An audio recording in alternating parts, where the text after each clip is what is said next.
Good afternoon. I'm Greg Hart, Chair of the Santa Barbara County Board of Supervisors. This press conference is broadcasting on County TV Channel 20 and the county's YouTube page.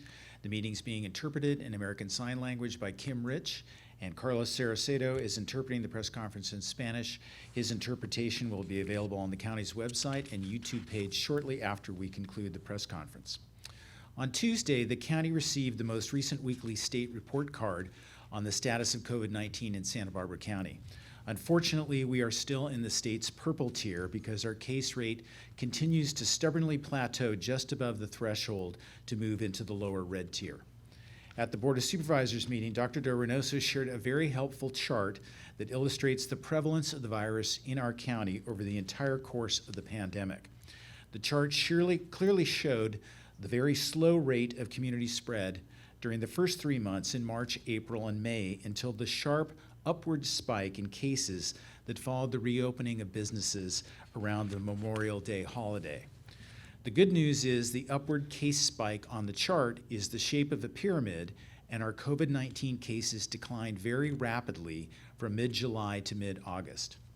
Fortunately, COVID-19 positive cases for the past 7 days have again resumed declining, likely putting us in a position to get into the red threshold soon. This goal is achievable. Marin, Inyo, and Tehama counties have all progressed this week from the purple to the red tier. The advantage of moving to the red threshold is all pre-K through 12 schools will then have the option to open for in-classroom instruction without the currently required state waiver process.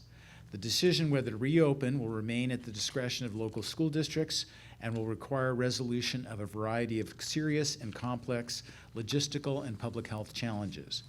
The County of Santa Barbara's Department of Public Health is communicating closely with the county and superintendent of schools and local school districts to ensure local school officials have the most up-to-date information possible. Achieving the lower red threshold would be a significant step forward and empirical proof that we are reducing the spread of the virus in our community. In addition to potentially reopening schools, many local businesses will also be able to expand their operations. With strict safety protocols in place, restaurants may reopen indoor service to 25% of their capacity, and personal care services like nail salons, estheticians, and massage therapists may reopen indoor services to limited capacity.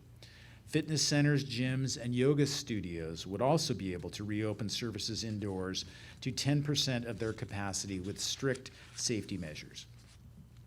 Our county's forward progress is directly connected to the increasing use of face coverings more often and by more people in all parts of the county. Yesterday, Dr. Robert Redfield, Director of the Centers for Disease Control and Prevention, told a Senate subcommittee that masks are the most important and powerful public health tool we have.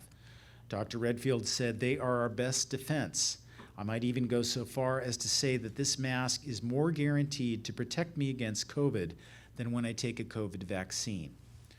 The first COVID-19 vaccines will likely be distributed to frontline healthcare workers who are most at risk of contracting the virus because of their exposure to sick patients.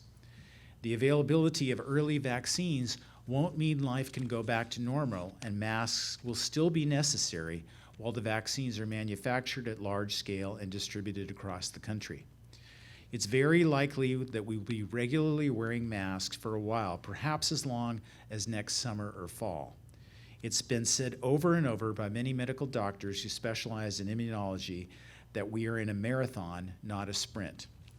Working together to reduce COVID-19 cases to move Santa Barbara County to the next lower red tier is a very important milestone, and we all need to remain focused on this immediate goal, but it is not the end.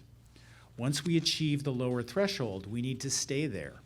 Next, we need to continue to lower the presence of the virus in our community to achieve even lower tiers so that more businesses can reopen to even more customers while also protecting community health. The single most effective tool we have available is wearing a simple cloth mask. Please continue to wear a mask whenever you're outside with the chance you will come into contact with a person outside your immediate household. Finally, there are less than 2 weeks left to fill out your census form. Santa Barbara County residents have responded with an excellent census response rate so far. Our county's 2020 response rate has already exceeded the 2010 census. However, nearly 30% of Santa Barbara County residents still need to submit their census information by September 30th.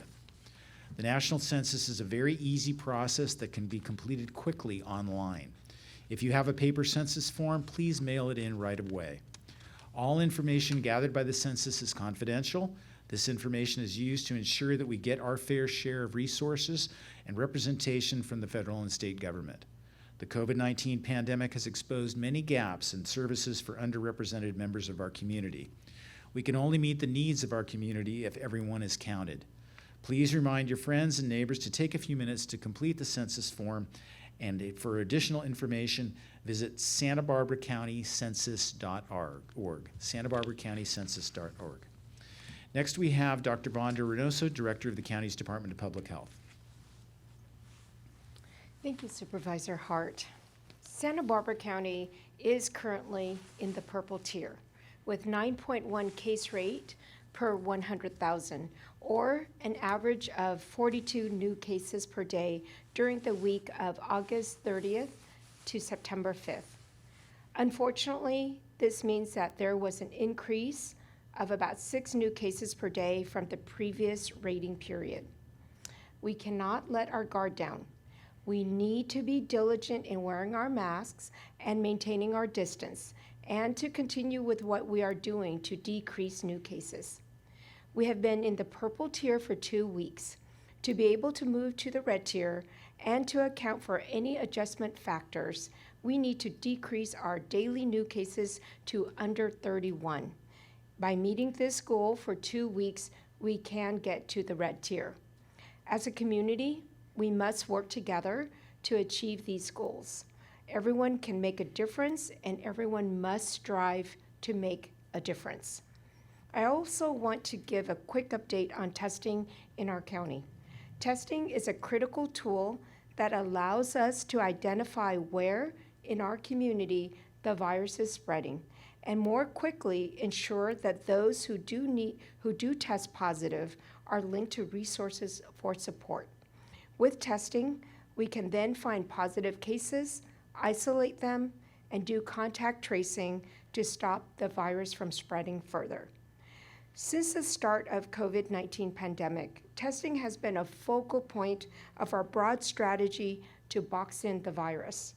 The importance of testing is to ensure we know the prevalence of COVID in our community, and our ability to assist those impacted cannot be underscored enough. The state has shown us this time and time again by tying testing rates directly to greater allowances for reopening. Thank you to everyone who heard and responded to our call for action to be tested for COVID-19. We have seen an increase in testing at our local state-run testing sites. We have also heard from community members that getting an appointment at our Goleta site has been somewhat challenging, with the website stating no appointments are available. And this is due to several weeks ago, the state recognized sites in many counties were booked weeks in advance, making it difficult for members, community members, to get a more immediate appointment. As a result, they changed the reservation system to only release a couple of weeks at a time. So we checked this morning, and there is appointment availability at our Goleta site, as well as our Buellton and Santa Maria testing sites. We encourage you to go online to make an appointment to be tested. For those who do make an appointment and cannot make it for any reason, please cancel the appointment to make space for others. The website to make an appointment is lhi.care/COVID testing, or you can call 1-888-634-1233. We are actively working to assure that testing remains available countywide. We want to remind everyone that the state-run testing sites are just one of many locations where you can be tested.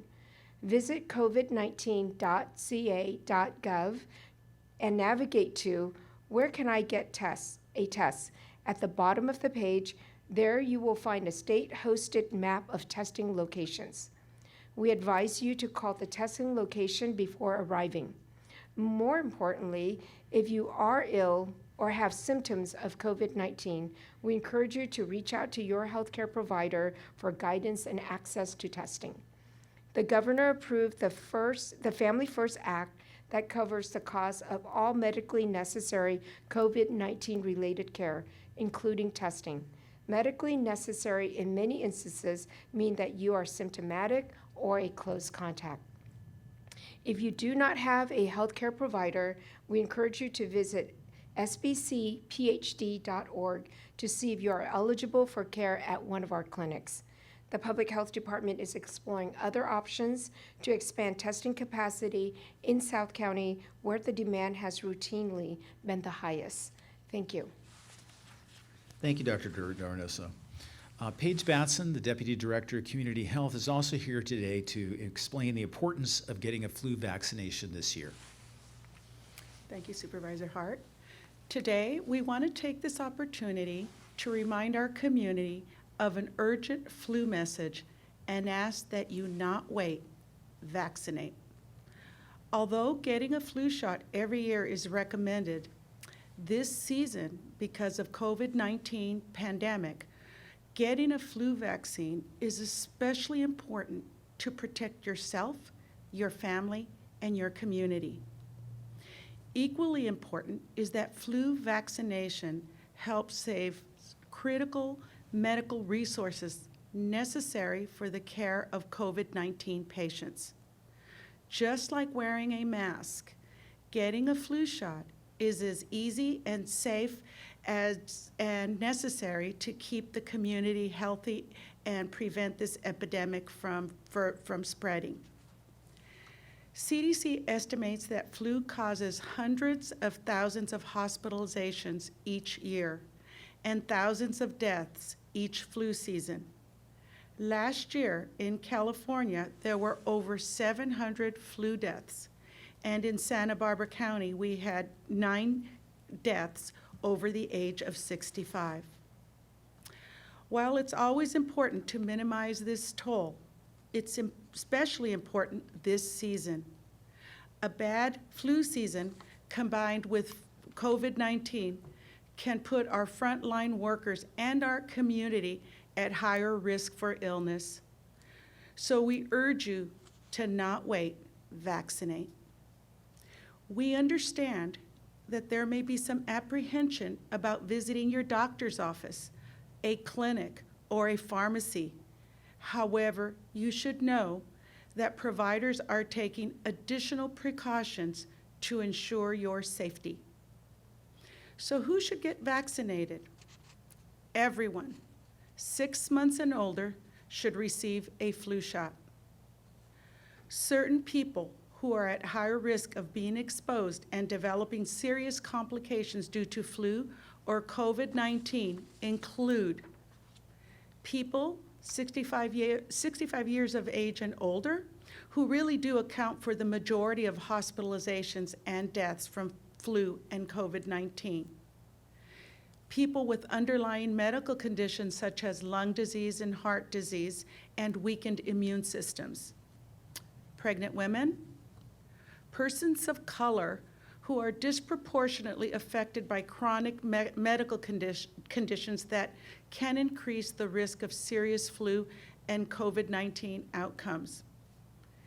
Caregivers and residents in long-term care facilities, essential workers who have frequent interactions with each other and or the public.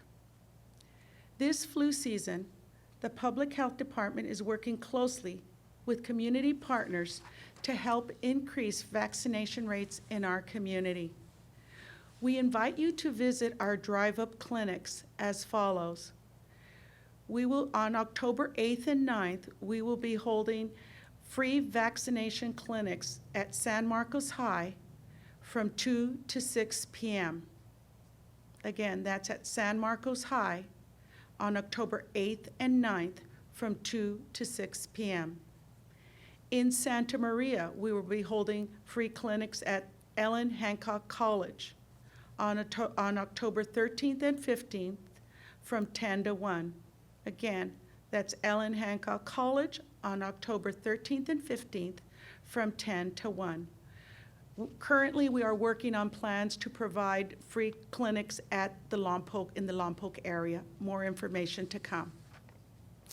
For more information on where you can get your flu shot, please visit vaccinefinder.org. Again, as with COVID-19, simple, everyday preventive actions can stop the spread of influenza and COVID-19. So please, stay away from sick people. If you are sick, stay home. Wash your hands frequently. Avoid touching your eyes, nose, and mouth, and wear a mask. And now, just to highlight how important flu vaccination is this year, Supervisor Greg Hart and Director Vondo Reynoso will receive their flu shot here today following the Q&A portion of the press conference. Thank you, Ms. Batson. Look forward to Sergio and Nancy giving us our flu vaccines. Suzanne Grimacy from the Santa Barbara County Department of Behavioral Wellness is also here with us today to talk about how parents can recognize stress in their children who are learning remotely and how to manage this difficult situation. Thank you, Supervisor Hart. I've had the opportunity over the last few weeks to join several parent meetings, all by Zoom, and I'm seeing and hearing the same question being raised again and again. As parents are seeing the toll that the pandemic is having on all of us, they're closely watching the mental health needs of their kids, and they're asking the question of what normal behavior would look like under these current situations and circumstances, and when do they need extra attention. And I would like to speak a little bit to that today. Parents are already trying to juggle working from home with helping their kids with their online learning, and now paying close attention to the social emotional health of their kids. And the same goes for parents who are working out of the home, working away but still trying to help their kids at home with learning and still paying attention to the mental health impact that may be occurring. Many parents are feeling helpless on how to support their children's social emotional needs when so much that is occurring with this pandemic is beyond their control. Some parents are asking how the pandemic may impact kids with existing mental health needs as well. As validated by a recent focus group that we did this week with teens countywide that was just incredible, everyone is different. For some kids with existing mental health needs, their coping skills have been learned and they're being used now to help them through this difficult time. And for other kids, they're experiencing an increase in anxiety and depression. It comes as no surprise that kids worry too, just like we do as adults, and much of this is normal. But we need to know, when extra help is needed.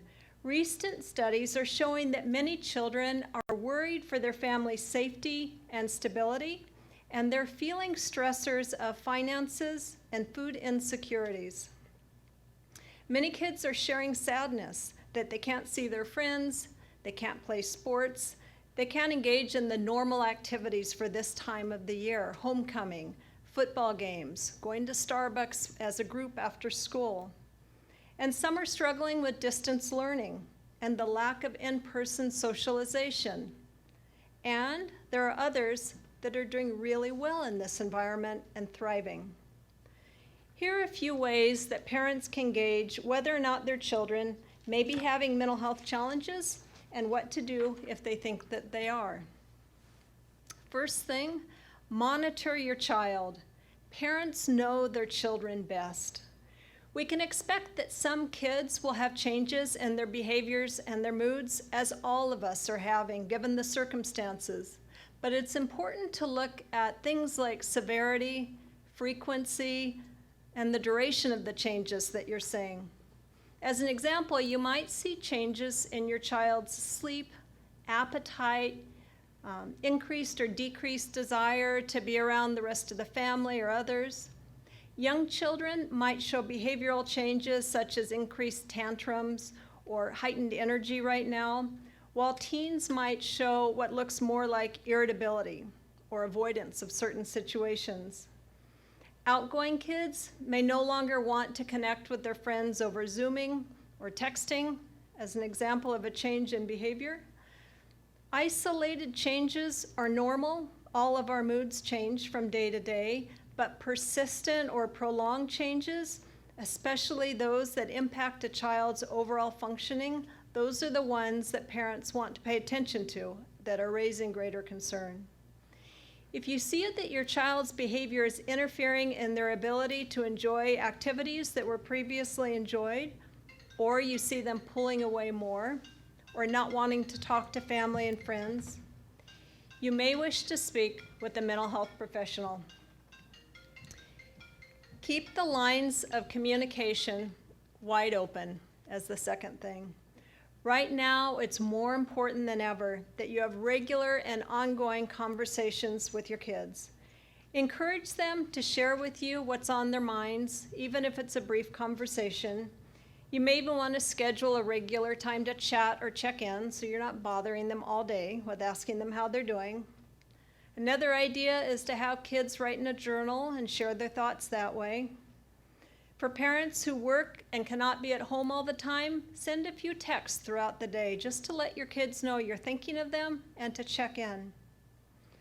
Also important is to validate the feelings of your child and resist the urge to be dismissive or to be quick to reassure. Just listen. Hear them out and let them know and validate that it's perfectly okay not to feel okay right now. The third thing is to help your kids cope. If it's safe and healthy, help them to find activities and ways that they can connect with their friends. Perhaps for a young child, finding a safe way to coordinate a play date in a park. It's important for parents to encourage kids to refocus in positive ways. There's a lot of negative stuff to think about right now. Help kids to think about what they can do with all the limitations. Encourage positive thinking about the future, reminding them that these changes are just for now. They're not for forever. Fourth, routine and structure are comforting for all of us. We all need routine and structure, but kids do especially right now, with so much that is changing and unpredictable. Resist the urge to let kids hang out in their rooms all day, getting bored or sad. Consider working with them on creating a daily routine, a guidebook for them on times that they might study, times to get ready for school, times for snacks, reading times. Things like this give kids a sense of routine and importance and control in their lives. Limit kids' exposure to the media. And lastly, and perhaps most important, take care of yourselves as parents. You've probably heard the cliche saying that you can't take care of others unless you take care of yourself, but it's especially true right now. It's vital that parents and caregivers make sure that they're getting enough rest, eating healthy, doing something physical every day if possible, keeping their minds and their spirits healthy. By taking care of ourselves, we'll be in a far better position to effectively navigate the needs of our children. And don't forget that asking for help is a strength, not a weakness, and it's a great thing to model to our kids. If you have questions on connecting to mental health resources, you can call the Community Wellness Team at 805-364-2750.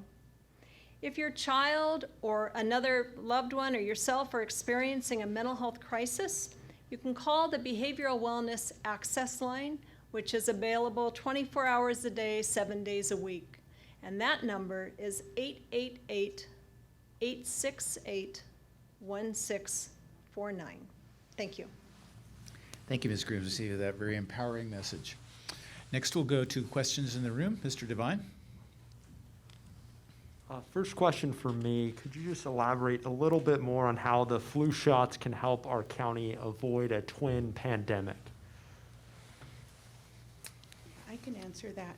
But first of all, with flu, you can prevent flu from happening. And even if you do experience some flu, the severity of it will lessen. Therefore, individuals will be less likely to be hospitalized, therefore not impacting our hospitals and our medical resources.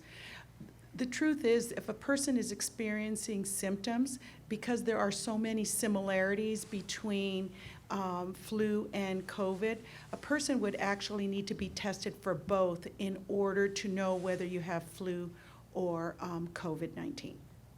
And just to clarify, I know you mentioned the deaths. Was it 9 total in Santa Barbara County? Last flu season, yes, 9. And then how many in California? In California, there were over 700 Okay, last thank flu you. season. Another question I have, other counties have kind of tentatively announced their plans for Halloween. Have you guys put any thought into that thus far? Yes, we have been robustly discussing Halloween activities. What we can say is that this Halloween will not be like previous Halloweens, and that we will be celebrating trick-or-treatings and other festivities in a totally different way. We are awaiting state guidance while we discuss with our team and our nearby counties. So we plan to release guidance sometime next week. Okay, and then with the delay in the testing for the tier review, is it a 1-week delay or is it a 2-week delay, just to clarify? It's a 7-day lag. 7-day lag, okay. And then lastly for me, with the stress on testing, is it advised that anyone should get tested, whether or not they're displaying any symptoms or they've been exposed, or is it really only for people that have potentially been exposed or are feeling symptoms, or should any random person just get tested to help our numbers? So we are encouraging testing, not for curiosity's sake per se, but really to be able to capture the asymptomatics out there. And so that is our effort in increasing testing and really making sure that people who are symptomatic can get tested, or people who are asymptomatic but may have been exposed and not know it to get tested as well. Thank you. Thank you, Mr. Devine. Now we'll go to questions on the phone. First up is Brooke Holland with Newshawk. Go ahead, Brooke. Hi, yes, thank you. Online, it says the soonest available appointment at the Goleta site is September 24th. I'm curious what residents should do if the Goleta site is the closest to them and that doesn't have availability for appointments until next week. And then also, how far in advance should someone schedule an appointment for a test?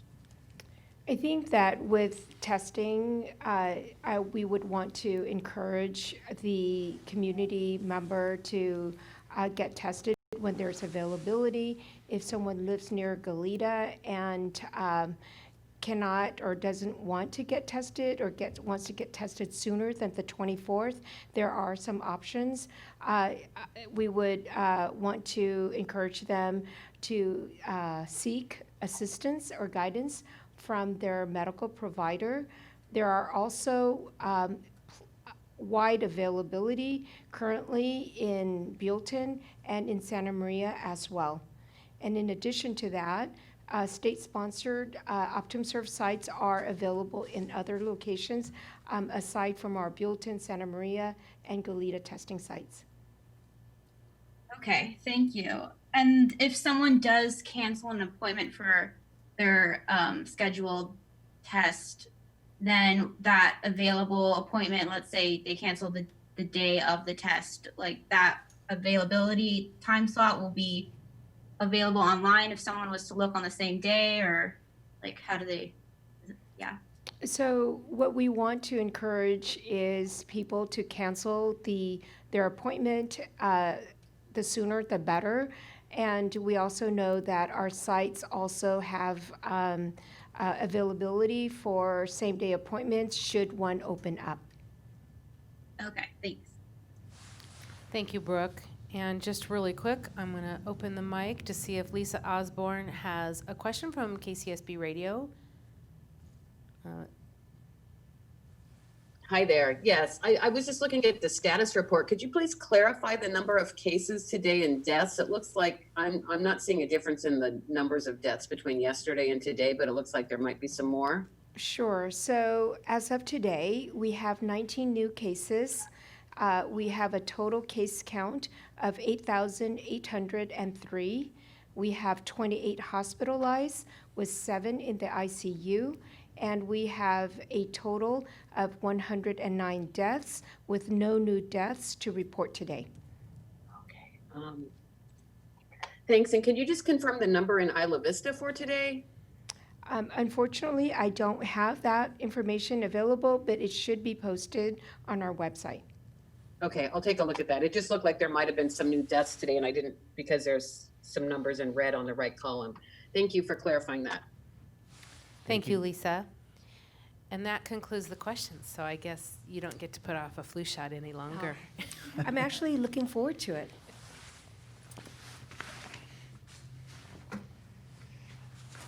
We have Nancy and Sergio from the Department of Public Health here, professional flu vaccinators.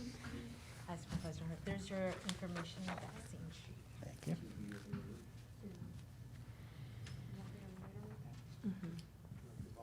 Yes. And the Board of Supervisors will be having a COVID-19 update next Tuesday, September 22nd at 9 a.m. The county's newest weekly state report card status will be available at that time. And our next press conference will be a week from today, or tomorrow, on Friday, September 25th. Thank you, Nancy. If you have any questions, please call 211 information line. Local information on COVID-19 and access to support and services is available 24 hours a day, 7 days a week in multiple languages. Please continue to practice these 3 simple personal steps every day. Remember to wear a face covering and stay at least 6 feet away from other people. Wash your hands thoroughly and often. Don't touch your face and disinfect surfaces. Thank you, Sergio. If you feel sick, stay home, don't go to work. Isolate yourself, call your doctor or clinic, and follow their medical advice. Thank you again for joining us today. Please remember to get your own flu vaccine. It's very important for us to protect our medical capacity and make sure folks stay as healthy as possible this season. Please be kind, considerate, and patient with your interactions with others. We are stronger together, safely apart. Thank you.